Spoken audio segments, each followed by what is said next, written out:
I expected it to be an ugly year for the Chicago Bears. I predicted they would go 4-13. The reality is they actually went 6-11. It was an ugly year, but they won 2 more games than I thought. And I went into the year begging Chicago to fire their general manager, Ryan Pace. It was almost, I felt like, I was worried it was almost a hit piece. I'm like, this guy needs to go. He's hurting the franchise.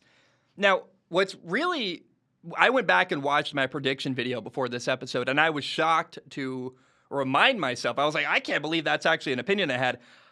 As far as head coach Matt Nagy, I thought there was a chance that Matt Nagy might pair well with his young rookie quarterback, Justin Fields. It's unthinkable now, but I really, at the time, like in August, 5 months ago or whatever, I was like, maybe Matt Nagy can save his job by doing well with Justin Fields.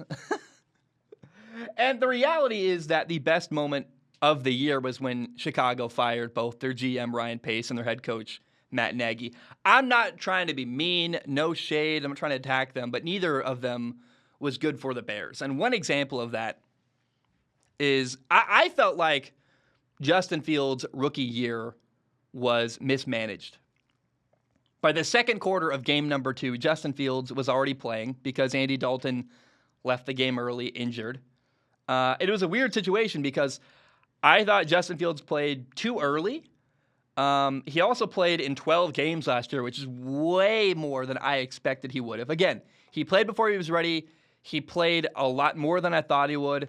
And it was also weird because the Bears seemed really hesitant to commit to him. It felt like they didn't want him to be their starting quarterback. Like they knew he wasn't ready. They didn't want to rush him out there, but they were also so scared of the fan base's reaction to them drafting him in the first round and then not making him their starter. And so they just kind of threw Justin Fields to the wolves, is how it felt to me. And as a passer, Justin Fields threw 7 touchdowns, 10 interceptions. His numbers weren't like that good, really, but they also weren't that far off of Josh Allen's passing numbers during his rookie year. And so, I don't know. It's too early to give up on Justin Fields. I think there's clearly a lot of potential there. What I really didn't like was that they didn't have him run the ball very much, in my opinion. As far as, I don't know, in 12 games, he ran the ball 72 times, which comes out to an average of 6 times a game. Now, that's not 12 complete games. He played in 12 games, but did not start or play 12 complete football games. And against the 49ers, I thought he had his best game running the football of the year, where he ran 10 times for 103 yards and 1 touchdown. And I wanted more games like that. For whatever reason, Matt Nagy just wasn't calling a lot of designed quarterback runs with his quarterback, who the strength of Justin Fields' game is that he's a really, really great athletic runner of the football. So I thought if you have a legendary quarterback, you would call designed runs for your quarterback. Matt Nagy and I did not agree on that. I don't understand that. I felt like they underutilized that part of his game. Look, he's got a great arm. He's a good passer of the football, too. But I thought, when you got a young quarterback who's still developing and getting used to NFL defenses, lean on his ability to run. That would have been a really good thing for him to do, and they just didn't. Now, the rest of the team, I thought one bright spot was rookie tackle Larry Borom. He was a 5th-round pick, and by the end of the year, he was considered the starting right tackle in Chicago. He looked really good in the couple games he played.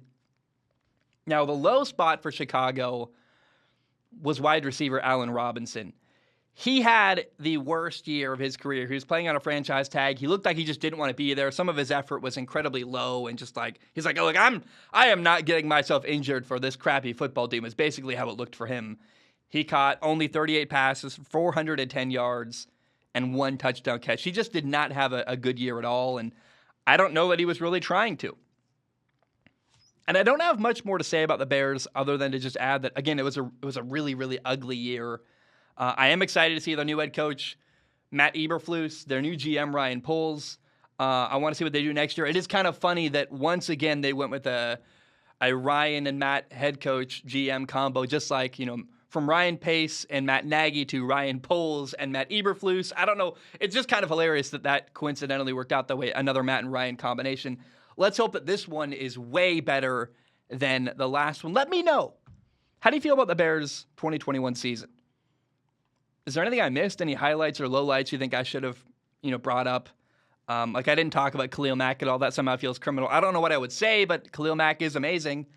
And really the number one question is, if you're a Bears fan, are you excited about the future of your young quarterback, Justin Fields?